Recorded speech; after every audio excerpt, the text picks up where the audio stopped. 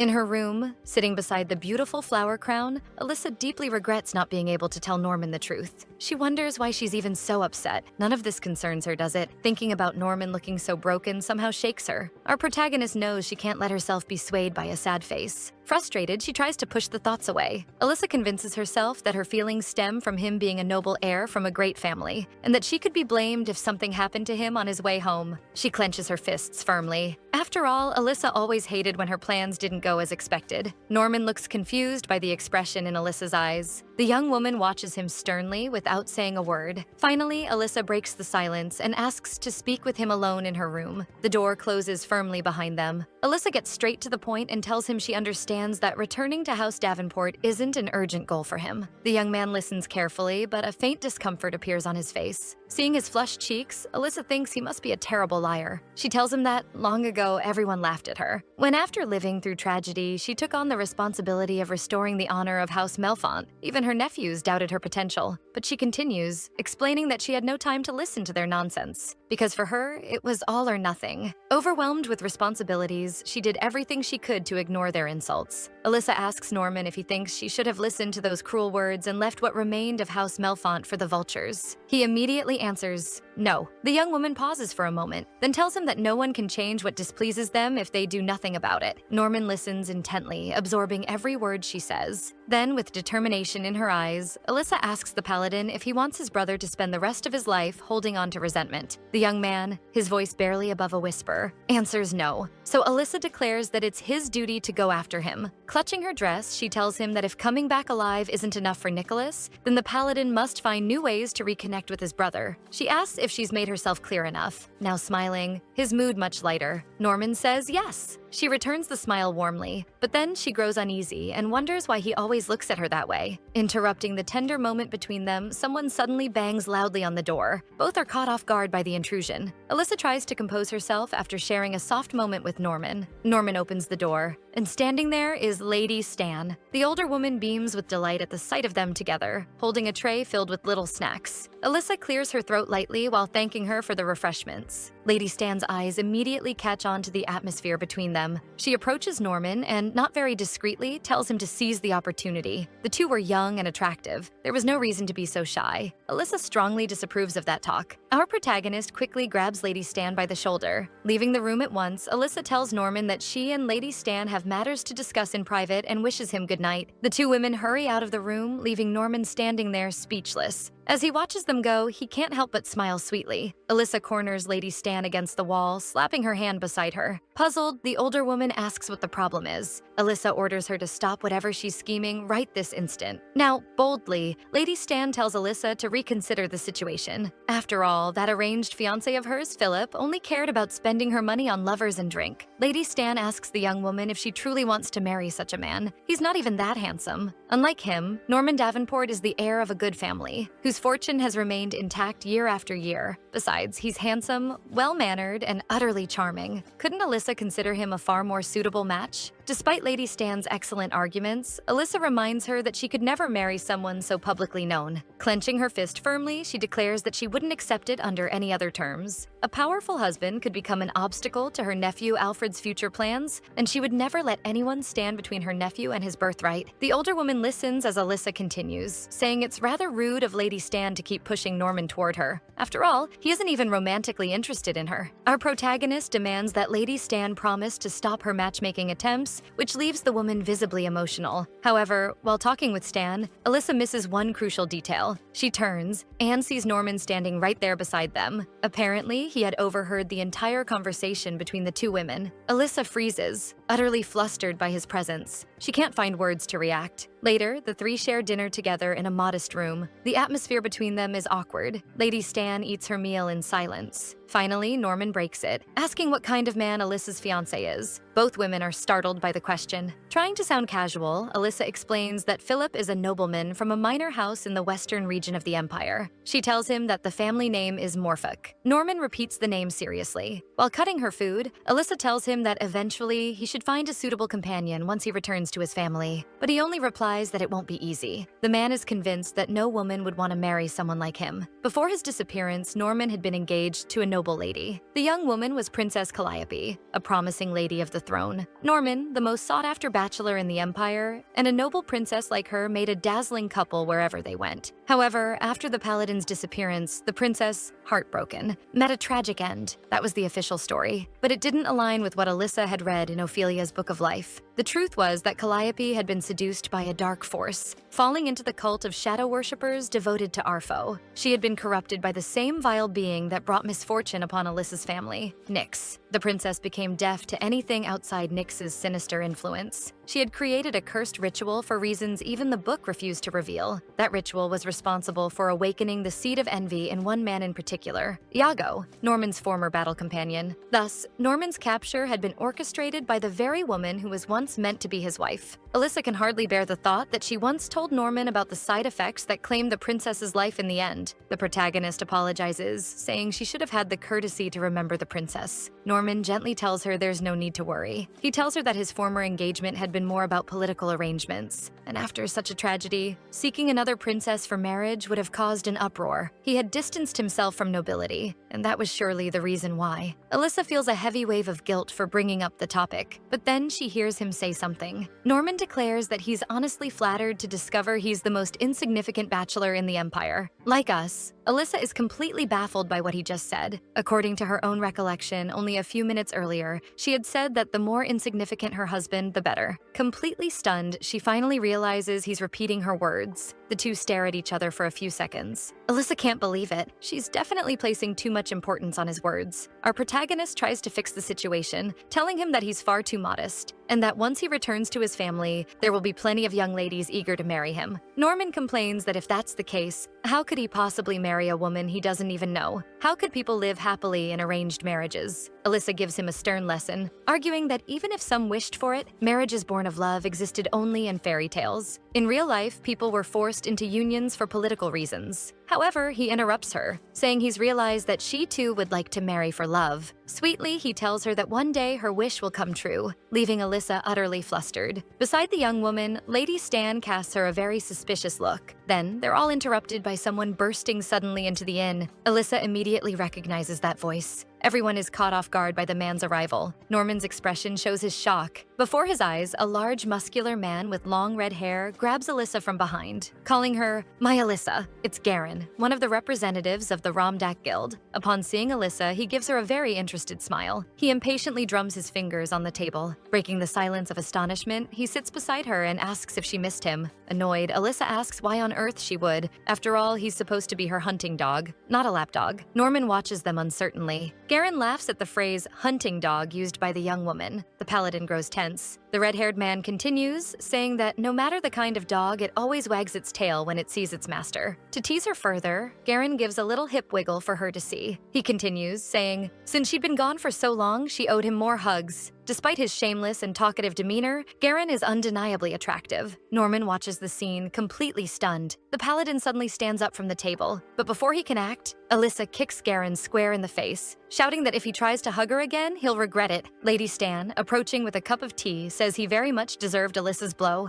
The man groans in pain, clutching where it hurts most. Alyssa demands to know why he didn't wait for her at the Romdak Guild, where it was safe. Now they'd have to pay for his trip there, which was a huge waste of money. Garen suavely confesses that he simply couldn't help himself. He'd missed her too much. They exchange silent stares. On one side, Alyssa is furious. On the other, Garen looks at her with unhidden desire. Still, Alyssa refuses to be intimidated, ordering him to get out. He glances aside. The young woman finally comes to her senses. Remembering that Norman is still there watching, she apologizes to him for the discourtesy while grabbing Garen by the arm. Excusing herself to Lady Stan and Norman, she says she needs to discuss some guild matters with Garen in private. Norman stands motionless, watching the two leave. Now alone in one of the inn's rooms, Alyssa demands to know the real reason he came after her. Garen tells her that he found Ophelia. Growing furious at the mention of her half-sister, Alyssa threatens to grab him by the throat if that's another one of his jokes. Garen insists he would never lie about such a thing, and reveals that the young woman had been seen near the gates of Catham. He also admits that even seeing her himself had left him in shock. Recalling the encounter, he tells Alyssa that Ophelia had called him aside to speak privately. The man explains that before she scolds him, he had to go with the girl, because she had spoken her name. Ophelia had led him into an alley and given him some very strange instructions, as he now recalled. The blonde woman had told Garen to follow everything she said if he wanted Alyssa to return safely to the castle. Alyssa listens carefully, clenching her fists in anger as he reveals that that was all, and that afterward he went straight to the central square to check if what she had told him was true. Indeed, he himself had found a cultist chanting a curse just as she'd said, but that man had already been annihilated, and there was no reason for Alyssa to worry. Ignoring Garen's reassurances, Alyssa declares that she needs to see Ophelia. She calls him by name, and he straightens his posture immediately. Then, summoning all her authority, Alyssa commands Garen to find Ophelia and bring her to her immediately. In the dining hall, Norman and Lady Stan drink their tea in silence. The young man looks clearly disheartened. Trying to smooth things over, the older woman takes a long sip of her tea. Soon after, Norman asks her what that man, Garen, was to Alyssa. Attempting to reassure him, Lady Stan explains that Garen is merely a representative of the Romdak Guild, and that the young paladin has nothing to worry about. Norman assumes that if they held similar positions, then they must be close, but Lady Stan quickly corrects him. She explains that Garen is only a representative in title, meaning he's actually a mercenary working under a paid contract. Lady Stan comforts Norman, telling him not to be bothered by Garen's demeanor. He's in charge of managing exports transported by the guild's caravels to other kingdoms. Alyssa keeps him around simply as an employee who handles specific missions under her command. Norman remarks gloomily that for a mercenary, Garen seems rather eager to throw his charms at the lady. The older woman admits that, to be honest, it isn't the contract that keeps him close. It's the infatuation he has for Alyssa. However, with a firm and knowing expression, Lady Stan assures Norman that he's not the kind of man Alyssa would ever fall for. Garen is is nothing more than a pirate pretending to be a nobleman, using a forged title of identity that he purchased for himself. Norman listens intently as Lady Stan assures him that when it comes to men, Alyssa far prefers a refined and intellectual type, someone like Norman. He lets out a few shy laughs at such flattering words. Seizing the moment, Norman asks her for a favor. He tells her that he has an important engagement that night and would greatly value her advice. Meanwhile, outside the inn, Garen shows Alyssa something shocking. He reveals the garments and the dark tome that the cultist had carried on the night Garen annihilated him. Alyssa asks how Ophelia was. The man simply replies that he has no idea. It was the only time he saw her. The young woman looked very different from the wanted posters. Finally, he adds that she seemed exhausted. Alyssa knows all too well how difficult life as a fugitive can be, wandering along roads and hiding from pursuit. She tells him that her guards should arrive soon, and that Garen can then focus on his new mission. Turning toward her, he asks what he should do with Ophelia once she's captured. Throw her in the dungeon? Alyssa, deadly serious, tells him only to bring the young woman directly to her. Crossing her arms tightly, Alyssa knows her half-sister owes her many answers. First, Ophelia must explain how she knew one of Nyx's followers would be in Catham waiting to attack her. That was something not even the book itself had revealed. In that cursed book, there was no chapter suggesting Alyssa would ever survive. In every version of that grim narrative, Alyssa always met a tragic fate brought by the vile Nyx. It was always her who suffered the curse and despair, which meant she could no longer predict what the future held. Now that she herself had changed the story, now she was the author of her own destiny. Alyssa had to learn to master her newly awakened powers. But how could Ophelia have foreseen the danger stalking her? In her thoughts, Alyssa wonders how the blonde could even know about Garen, since he'd only been hired shortly after the tragedy, when Alyssa had fled. The young woman begins trembling, anxiety gripping her as she wonders if Ophelia knows about the book and could use it against her. Her breath quickens, her mind spinning with dark possibilities, that Ophelia might try to destroy her and reclaim her own magical power. Seeing her distress, Garen calls her name, trying to pull her out of the trance. He wraps his arms around the young woman, worried about her, asking what's going on. Our protagonist, distraught, tells him not to worry about anything, that she won't let anyone destroy her destiny. Clenching his jaw, he agrees with her, reminding her that she is Alyssa Melfont. Trying to cheer her up somehow, he asks who would be crazy enough to hurt her while a strong, muscular man like him is around to protect her. Alyssa lets out a small laugh, relieved by his humor. Suddenly, they're interrupted. A few soldiers gather nearby, presenting themselves as members of the Romdak Guild, saying they need to verify some details about her recent disappearance. Suspicious of their sudden arrival, she asks what they're talking about. One of them begins to say that, according to an informant, she had been taken by Nyx. She raises her hand to interrupt him and orders the man to get straight to the point. One of the soldiers explains that, as of now, the corrupted priest is imprisoned in an underground magical lake within his fortress. The enchanted water's properties would ensure that the heretic would never again see the light of day. Garen remarks that it had better be true.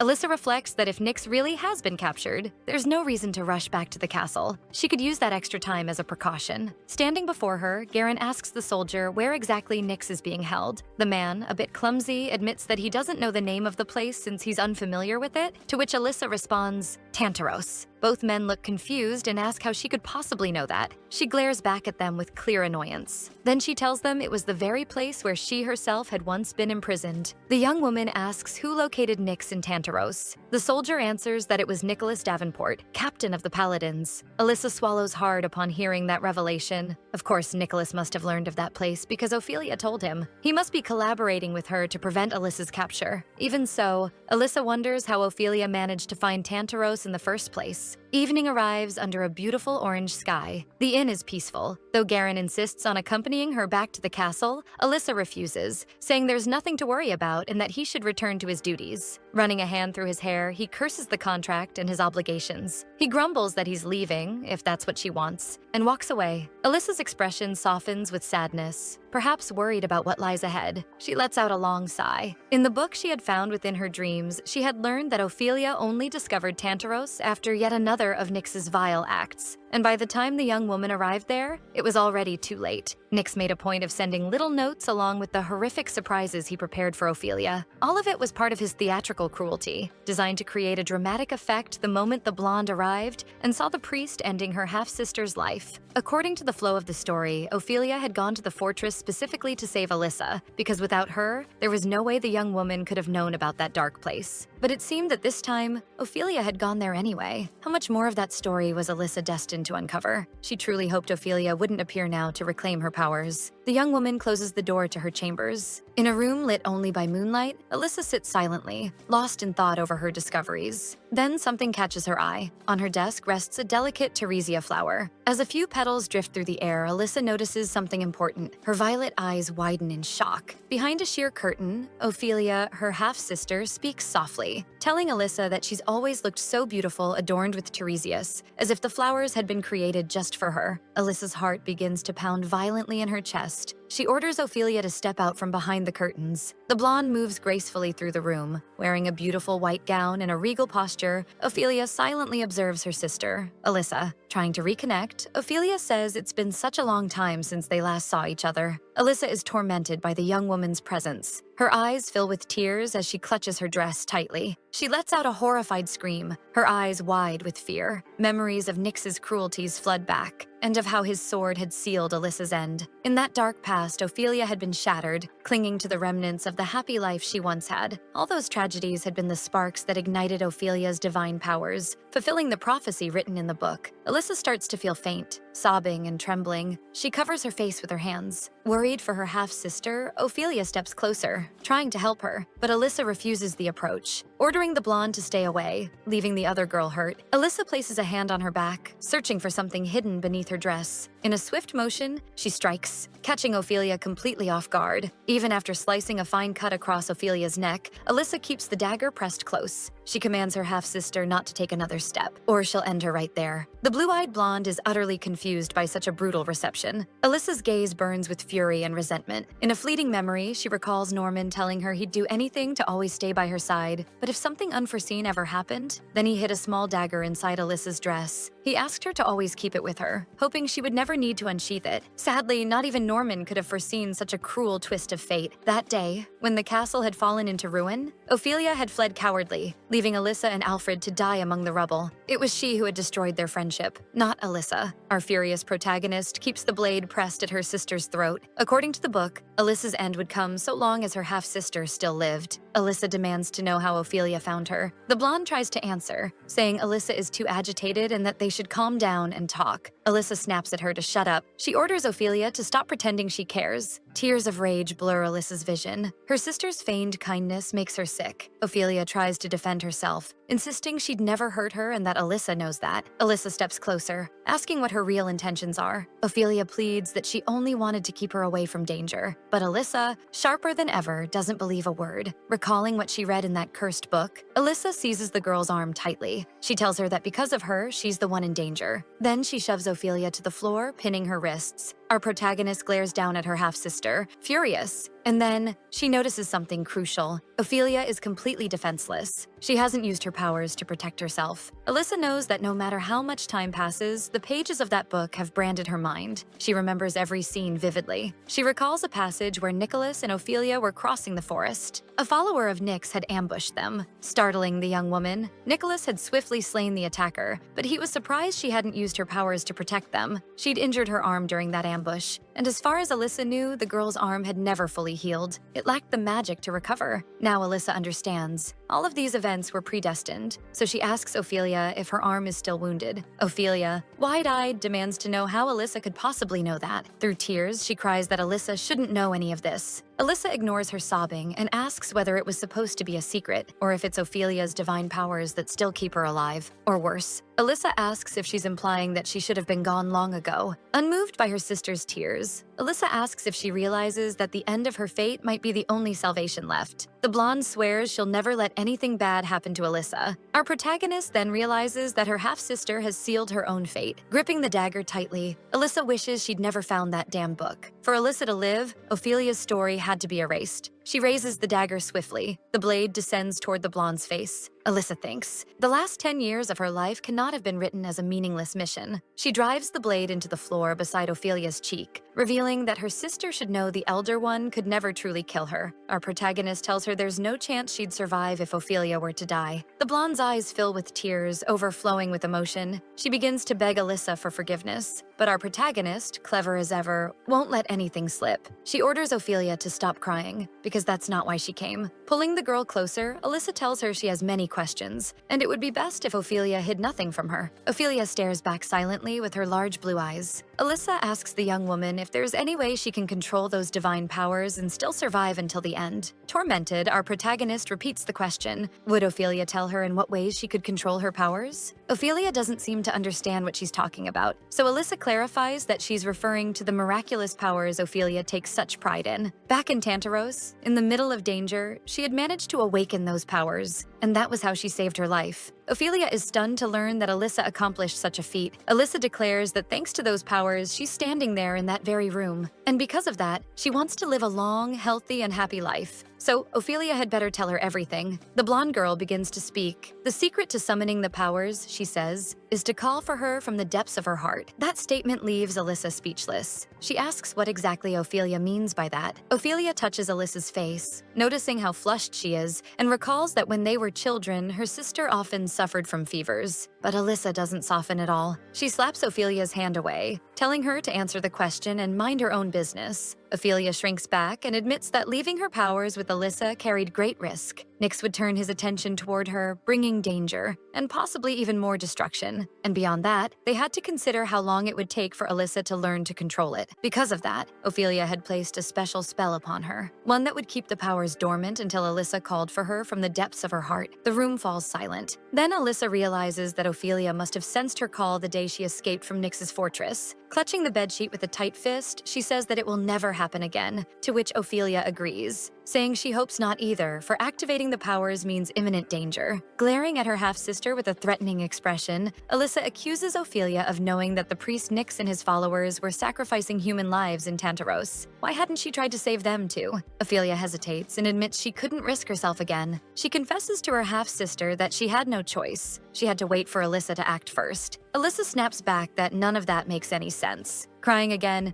Ophelia tries to explain that she saw everything, that she saw Alyssa die in Tantaros. Alyssa wonders if the girl hit her head or something. Ophelia insists that her vision was clear as day. She continues, saying that for 2 years she had to live in a world without Alyssa. Alyssa, however, doesn't understand Ophelia's timeline. It's explained that the book's narrative takes place exactly 18 months after Alyssa's departure. Ophelia took 1 year to destroy Nyx and his wicked followers. 6 months later, she and Nicholas were married in an elegant ceremony. Alyssa keeps explaining that the book's chapters covered only 18 months, but Ophelia is saying 2 years. Were there more chapters she didn't know about? But the blue-eyed young woman doesn't seem to truly grasp the story Alyssa describes. Alyssa wonders if she genuinely has no idea what she's talking about. Then she asks if Ophelia and Nicholas are already engaged. Ophelia, confused, asks why she would ever marry him. Our protagonist feels mad for believing in a book that supposedly reveals the future, but now someone else seems to believe her too. Ophelia begins to ask if Alyssa has also been visited by the goddess Maera. Alyssa asks if she's implying that the goddess is real.